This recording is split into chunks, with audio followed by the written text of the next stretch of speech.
அப்படி என்ன நல்லது நடந்துச்சு அப்பதா? அதை சொல்ல முடியாதுப்பா. அது என்னோட பர்சனல். சில பர்சனல் விஷயங்கள் கான்ஃபிடென்ஷியலா இருக்கிறதா பெட்டர். அது என்னோட ரைட்டு கூட. நீ என்னதான் என்ன குடைஞ்சு கேட்டாலும் என்னோட பதில் சொல்ல முடியாது. சொல்ல முடியாது.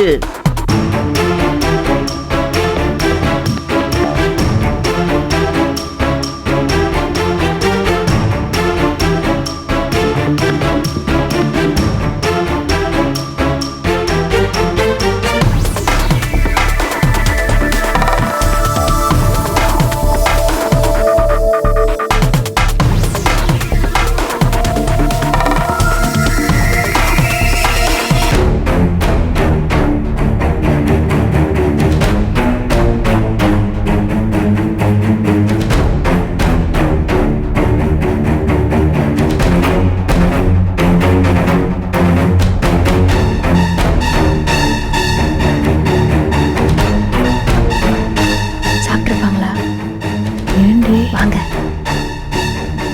வாங்க.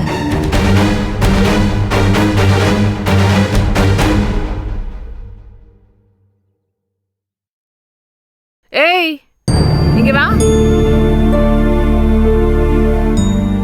எங்கடி அங்கிட்டு போற? இல்லத்த, இப்பதான் வந்தாக. காப்பி தண்ணி எதுவும் வேணுமான்னு கேட்க போறேன். விளக்குமாறு பிஞ்சு போயிடும். அந்த கிழவி என்ன ஏத்தமா பேசிட்டு போகுது. நம்மள அல்லாட விட்டுப்புட்டு சொந்த விஷயமா போனேன்னு ஒத்த வார்த்தையில பதில் சொல்லிட்டு போகுது. அதுக்கு காப்பி வேணுமான்னு கேக்குறியா? இத பாரு, கொடுக்கு பிடிச்சிட்டு பின்னாடியே தெரியுது இல்ல, அவ வந்து காப்பி போட்டு கொடுப்பா. நீ போய் உன் வேலையை பாரு.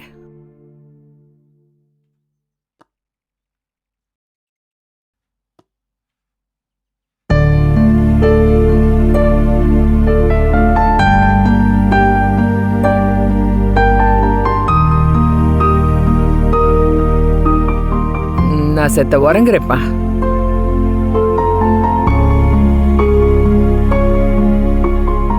என்னண்ணே, அது ஏதோ சொந்த விஷயம் அது இதெல்லாம் பேசிட்டு போகுது.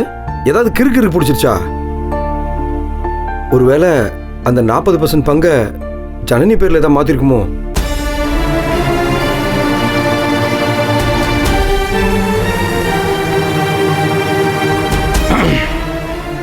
நீ போய் ஆடிட்டர் கூப்பிட்டு வா, நான் கூப்பிட்டேங்க. சரிண்ணே, உடனே போ. ம்.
Good evening sir.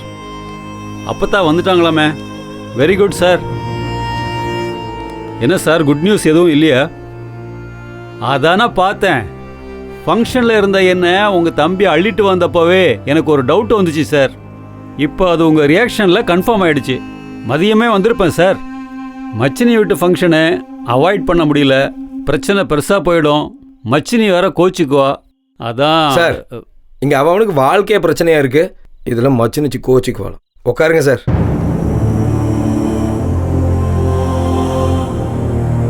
Sir, national பாலிடிக்ஸை விட ஃபேமிலி பாலிடிக்ஸை சமாளிக்கிறது ரொம்ப கஷ்டம் சார். ஏற்கனவே அவங்க வீட்டு ஃபங்க்ஷனுக்கெல்லாம் நான் வரதில்ல போகிறதில்லன்னு அவங்களுக்கெல்லாம் ஒரு எண்ணம். இப்போ கூட பாருங்க, போயிட்டு சாப்பிடாம வந்துட்டேன். சார் சாப்பாடெல்லாம் உங்களுக்கு வாங்கிட்டு வர சொல்லியாச்சு சார். இப்போ அதுவும் உங்களுக்கு பிரச்சனை? சார் சைவம். அதெல்லாம் சொல்லியாச்சு சார்.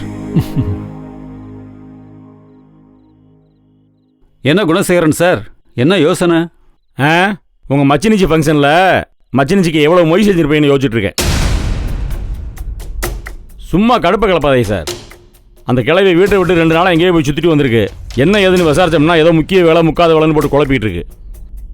வெளியே எங்கேயாவது போய் 7 எழுதிருச்சா இல்லை சொத்தை என் பேரில் எழுதி வச்சிருச்சான்னு ஒரே குழப்பமாக இருக்குது. திக்குன்னு உட்காந்துட்டு இருக்கேன்.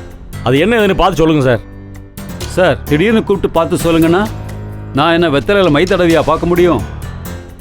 ஆடிட்டர் சார், நான் ஏற்கனவே ஏகப்பட்ட பிரச்சனையில் இருக்கேன். நீங்கள் வேற தனியாக கடுப்பை கிளப்பாதீங்க. அடிபட்டவனுக்கு தான் தெரியும் வழி. உங்களால் முடியுமா முடியாதா? ஏதோ இந்த பத்திரப்பதிவுலாம் பண்ண அந்த கம்ப்யூட்டரில் ஏறிக்கும்னு சொல்லுவீங்கல்ல, அது என்னன்னு பார்த்து சொல்லுங்கள் சார். ஃபர்ஸ்ட் ஆஃப் ஆல் ஆடிட்டருக்கும் லீகல் அட்வைஸருக்கும் வித்தியாசம் இருக்குது சார். ஏதோ எனக்கு இருக்கிற லீகல் நாலேஜில் இத்தனை நாள் உங்களுக்கு அட்வைஸ் பண்ணிக்கிட்டு இருந்தேன். பட் இதை பார்க்குற அளவுக்கு எனக்கு நாலேஜ் இல்லை சார். நான் என் லீகல் டீமை செக் பண்ண சொல்லிட்டு அப்புறம் என்ன ஏதுன்னு சொல்கிறேன் சார். உயில் ஏதாவது எழுதியிருக்க வாய்ப்பு இருக்கா சார்? ஏன் சார் நீங்கள் என்ன விளையாடுறீங்களா? எங்களுக்கு விவரம் புரியாமல் உங்ககிட்ட கேட்டால் திரும்பவும் நீங்கள் எங்ககிட்டயே கேட்குறீங்க. அண்ணே இதெல்லாம் ஒன்றும் சரியாக வராதுண்ணே. நம்ம வக்கீலை வச்சு பார்த்துக்குவோம்ண்ணே. ஞானம் சார், அவசரப்படாதீங்க. நீங்கள் யாரை வச்சு பார்த்தாலும் உயில் எழுதி ரெஜிஸ்டர் பண்ணியிருந்தா அது கம்ப்யூட்டரில் ஏறதுக்கு கொஞ்ச நாள் ஆகும். அப்போ மட்டும் தெரிஞ்சிருமா? நீங்கள் நினைக்கிறாப்புல சொத்தை யார் பேரில் எழுதியிருக்காங்கன்னெல்லாம் தெரியாது சார். ஆனால் ப்ராப்பர்ட்டியோட நாமினி யார் என்னங்கிற விவரம் தெரியறதுக்கு வாய்ப்பு இருக்கு. பட் அது கூட ஐ ஆம் நாட் ஷூர். எங்கள் டீம் கிட்ட செக் பண்ணிட்டு சொல்லிடுறேன் சார். சார் இதெல்லாம் ஒரு பக்கம் இருக்கட்டும் சார். மை அட்வைஸ் இஸ் அப்போத்தா கூட கொஞ்சம் இணக்கமாக போங்க சார். அந்த அம்மா மட்டும் திரும்பி வராமல் இந்நேரம் போயிருந்தா உங்களுக்கு எதுவுமே பிரச்சனை இல்லை. அப்பத்தாவுக்கு என்ன ஏஜ் இருக்கும்? ஆயுசு ரொம்ப கெட்டி போல இருக்கு சார். அதுக்கு என்ன செய்கிறது? சில ஜென்மங்கள் 7.5 கூடுறதுக்காகவே உயிர் வாழ்ந்துட்டு இருக்கு. ஆனால் பார்க்க ஆள் ஃபிட்டாக இருக்காங்க சார். நாம ஒன்றும் சொல்கிறதுக்கு இல்லை, நல்ல ஆரோக்கியமாக இருக்காங்க. நீங்கள் கொஞ்சம் காம்ப்ரமைஸ் பண்ணி பேசி பாருங்களேன். சார் அதுதான் எதுக்குமே ஒத்து வர மாட்டேதே சார். எந்நேரம் அந்த ஜனனி கூடவே உட்காந்துக்கிட்டு எதை எப்படி அடிக்கலாம்னு பிளான் பண்ணிட்டு இருக்காங்க. Sir as an aged person நீங்கள் தப்பாக எடுத்துக்கலன்னா உங்ககிட்ட நான் ஒன்று சொல்கிறேன் சார். என்ன இருந்தாலும் நாம் போகிறதுக்குள்ள இதை செய்யணும் அதை பார்க்கணும் அப்படின்னு மனசுக்குள்ளே ஒரு ஆசை இருக்கும். அதை தெரிஞ்சுக்கிட்டு அவங்க ஆசையை நிறைவேற்றி உங்கள் ஆசையை நிறைவேற்றிக்குங்க. ஏன்னா சார் இது நீங்கள் கஷ்டப்பட்டு சம்பாதிச்ச சொத்து. இது அப்பத்தா கைக்கு போனால் பரவாயில்ல, 3வது மனுஷனுக்கு போயிடக்கூடாது சார். அதில் நம்ம கவனமாக இருக்கணும். வயசான கிழவிங்க எல்லாமே திமிரா தான் சார் இருக்கு. என் மாமியார்கிட்ட இருந்து இன்னும் ஒரு லேண்டு என்னால் வாங்க முடியாமல் அவஸ்தைப்பட்டுக்கிட்டு இருக்கேன் சார். திண்டுக்கல்ல ஒரு நல்ல ப்ராப்பர்ட்டி இருக்குது சார். கல்யாணம் ஆன புதுசில் நான் பேசினதை மனசில் வச்சுக்கிட்டு வீம்பா கையெழுத்து போட மாட்டேங்கிறாங்க சார். இப்போ பாருங்க, உடம்பு சரியில்லைன்னா நான் தான் ஆஸ்பத்திரிக்கு தூக்கிட்டு போகிறேன். ஆனால் எங்கேயோ துபாயில் உட்காந்துக்கிட்டு என் மச்சினை என் சகலை எல்லாம் அந்த லேண்ட் மேட்ரு தெரிஞ்சதும் கான்டாக்ட் பண்ணுறாங்க. என் பொண்டாட்டிக்கிட்ட எதை கேட்டாலும் எங்கள் அம்மா பாவம்னு கண்ணை கசக்கிட்டு இருக்கா. அவளால் ஒரு பிரயோஜனமும் இல்லை. உங்கள் அப்பத்தா எவ்வளோ பெட்ரு சார். என் மாமியார்லாம் இரிட்டேட்டிங் ஆளு. இருந்தாலும் வேற வழி இல்லாமல் பேசிக்கிட்டு இருக்கேன். சார் உங்கள் கதையை விடுங்க சார், என் கதைக்கு வாங்க சார். உங்கள் புராணத்தை கேட்க வர சொன்னேன் சும்மா. சரி சார் விடுங்க, அவங்க உங்கள் பிரச்சனை அவங்கவுங்களுக்கு. பட் யோசிங்க சார், பக்குவமாக பேசி பத்திரத்தில் கையெழுத்து மட்டும் வாங்கிடுங்க, அதான் நல்லது.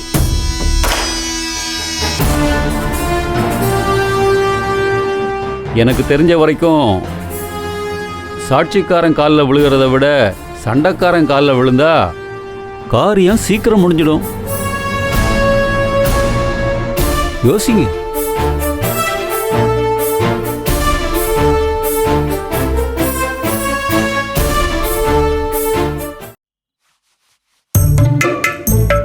ஏங்கா ஆடிட்டர் கூப்பிட்டு வச்சு எதுவும் பேசிட்டு இருந்தாங்க. அந்த ஆளுக்கு வேற வேலையில அழைக்கு முன்னே இழிச்சுக்கிட்டு வந்து நிப்பாரு. நம்ம காதுல விழுந்துடக்கூடாதுன்னு தானே அங்கனை கூட்டி கொண்டு உட்கார வச்சு பேசிக்கிருக்கா. ஆனா ஒண்ணு, அந்த ஆளு கொடுக்குற எந்த யோசனையும் உருப்பட்டதா சரித்திரமே கிடையாது. அதுவும் சரிதான். அவெல்லாம் ஒரு ஆளுன்னு அவன் பேச்சு கேட்டுட்டு இருக்காரு.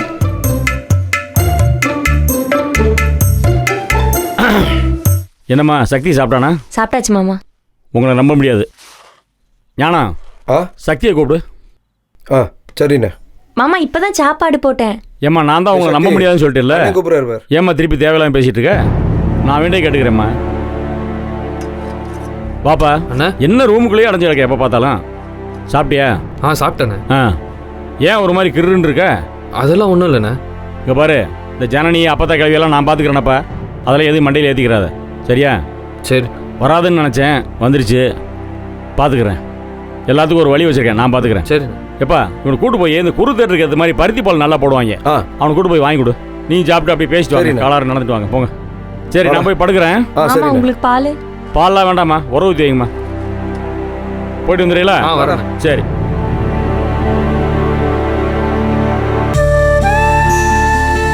இவருக்கு பால் வேணானா உரம் ஊத்திரணும், சோறு வேணானா தண்ணி ஊத்திரணும். மத்த மக்க மனுஷங்க யாரும் சாப்பிடக்கூடாது இவருக்கு. புருஷன் பொண்டாட்டிய பிரிச்சு புருஷனை நகர்வலம் அனுப்புவாரு, பொண்டாட்டிய மூலையில உட்கார வைப்பாரு.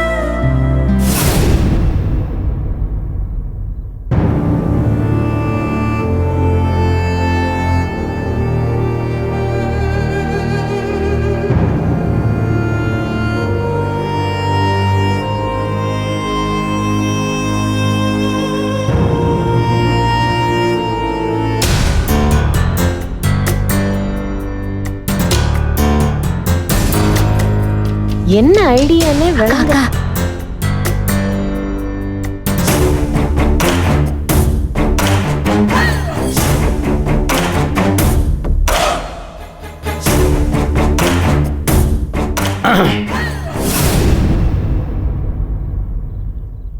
ஏமா எந்திக்கிற? உட்காரு. இல்ல பரவாயில்ல.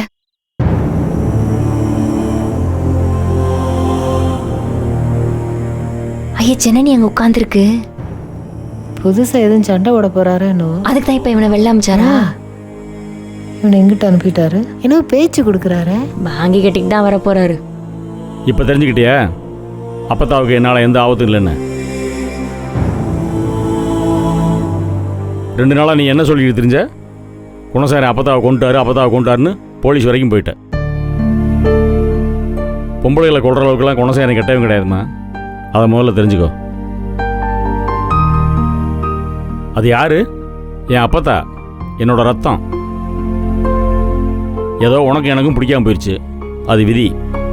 ஆனால் என் அப்பத்தா எனக்கு எதிராக போகிறத வந்து என்னால் ஏற்றுக்கிற முடியாது.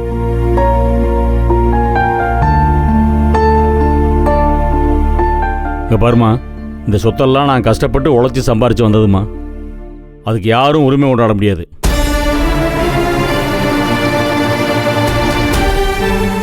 இங்கே பாருமா, அன்னைக்கு அப்பத்தா கொடுத்த காசை வட்டியோடு சேர்த்து திருப்பி கொடுத்துட்றேம்மா. எக்ஸ்ட்ரா வேணாலும் போட்டு தரேம்மா. நீ அப்பத்தாட்டை எப்படியாவது எடுத்து சொல்லி அந்த 40% பங்கை என் பேருக்கே திருப்பி எழுதி தர சொல்லுமா. நீ சொன்ன அப்பத்தா கேட்கும்மா.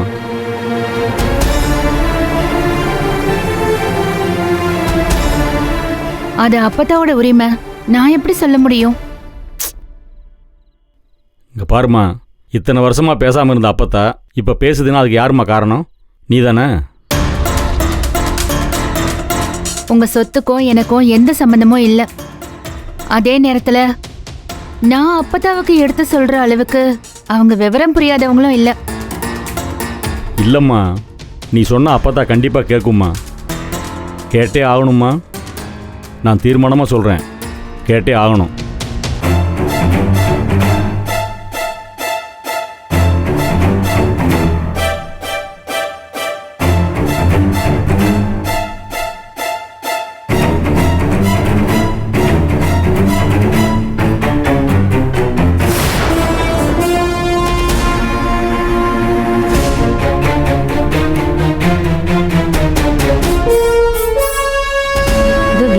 பேசிட்டு போனாரு.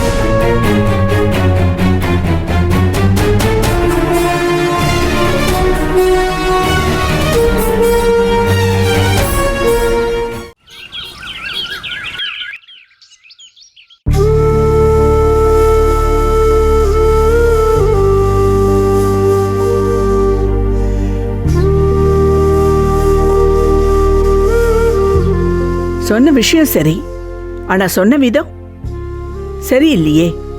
மிரட்டி அடிபணிய வைக்கலாம்னு நினைக்கிறது ரொம்ப தப்பா இருக்கேம்மா. இல்ல அப்பத்தா, அவர் பேசுறதுக்காக நான் சொல்லல. ஆனா எல்லாருமே சொத்தை மையமா வச்சுதான் என்னை பத்தி தப்பா பேசுறாங்க. அதுவும் சொத்துக்காக நான் உங்களை என்னமோ பண்ணிட்டேன்னு சொல்றப்போ எனக்கு ஒரு மாதிரி ஆயிடுச்சு அப்பத்தா. அது உண்மை இல்லைன்னு எல்லாரும் அடி மனசுக்கும் தெரியும். ஆனா திரும்ப திரும்ப ஒரு பொய்ய சொல்லி அதையும் உண்மையாக்க முயற்சி பண்றாங்க. அதுதான் எனக்கு கூச்சமா இருக்கு அப்பத்தா. ஜனனி, இந்த விஷயத்துக்குன்னு சொல்லல, பொதுவா சொல்றேன். இந்த உலகத்துல ரொம்ப கீழ்த்தரமா யோசிச்சு கேவலத்தை செய்யறான் பாத்தியா, அவன் எவனுமே கூச்சப்படுறதில்ல. ஆனா நல்லது செய்ய நினைக்கிற நம்மள மாதிரி ஆட்கள், அதுவும் குறிப்பா பொண்ணுங்க, அடுத்தவங்க வாய்க்கு பயந்து பயந்து வாழறோம். ஏன் இப்ப என்ன, உன்னை தப்பா பேசுறாங்களா? பேசட்டும். இவங்க 4 பேர் பேசுறதுனால இங்க எதுவுமே மாற போறதில்ல. இந்த ஊர் எப்படி தெரியுமா? உங்ககிட்ட வெற்றி இருந்துட்டா, ஆஹா நீதான் நல்லவன்னு ஊரெல்லாம் புகழும். அதுவே நாம எல்லாத்தையும் இழந்துட்டு நிக்கிறப்போ, இவ கொடூரமானவ மோசமானவன்னு பழி போட்டு பேச தயங்காது. வெற்றிங்கிற ஒண்ணு இருந்தாதான் அந்த நல்லவ பட்டம் உன்னை ஒட்டிக்கும். அந்த பேருக்காக உன்னை உழைக்க சொல்லல. ஆனா வெற்றிங்கிற விஷயத்துக்கு கூட கிடைக்கிற போனஸ் தான் இந்த பேரு புகழ் எல்லாமே. அவங்க சொன்னதை நினைச்சு கவலைப்படாத. காரியத்துல கருத்தாரு, ஒவ்வொருத்தரா வெளியில கொண்டு வா. இவங்க வாயெல்லாம் தானா முடிக்கும். இந்த குணசேகரனை பத்தி எனக்கு நல்லாவே தெரியும். அவன் பேசுறதையும் மிரட்டுறதையும் தூக்கி குப்பையில போடு. உங்ககிட்ட நேத்திக்கு வந்து பேசினானா? இப்ப பாரு, இன்னும் 5 நிமிஷத்துல ரூம் கதவை தட்டுவான்.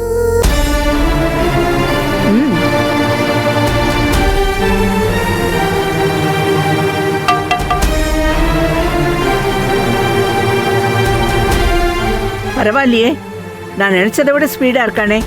Good, very good. எல்லாம் நன்மைக்கு.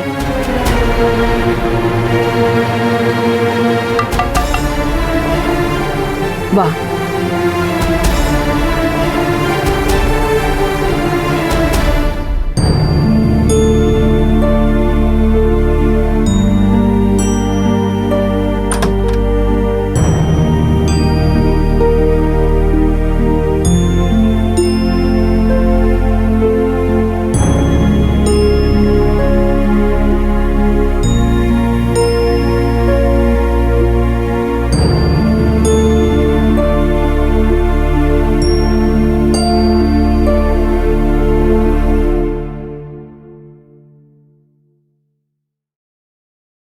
சொல்லுப்பா. அதான் அப்பதான் நாங்கள்லாம் உன்னை தேடி பார்த்துருக்க மாட்டோம்னு போலீஸ்கிட்ட சாதாரணமாக சொல்லிட்டு வந்துட்டேன். உனக்கு ஒன்றும் ஆயிருக்காதுன்னு என் மனசுக்கு தெரியும் அப்பத்தா. அதனால தான் என் படப்படப்பை வெளியே காட்டிக்கிறாமல் இருந்தேன்.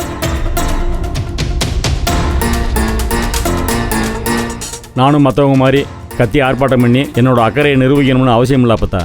சரிப்பா, உன் மனசுப்படியே நான் நல்லபடியா வீடு வந்து சேர்ந்துட்டேன். சந்தோஷம் தானே உனக்கு? நாம 2 பேரும் அந்த மீனாட்சிக்கு தான் தேங்க் பண்ணணும்.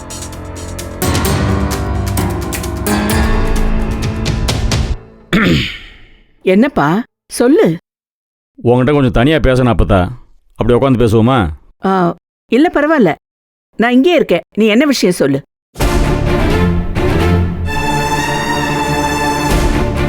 நம்ம வீட்டுக்குள்ளே இவ்வளோ பெரிய பிரச்சனைகள்லாம் நடக்கிறதுல எனக்கு கொஞ்சம் உடன்பாடு இல்லை அப்பத்தா. எனக்கும் இல்லப்பா.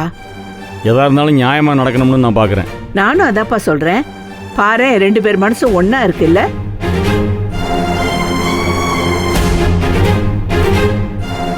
அப்பதா இந்த நக்கல்லாம் நீ அப்புறம் பேச அப்பதா. இப்போ அதை கேட்குற நிலமையில நான் இல்லை. நக்கல் இல்லப்பா, சத்தியமா சொல்றேன். சரி, நீ சொல்ல வந்ததை சொல்லு.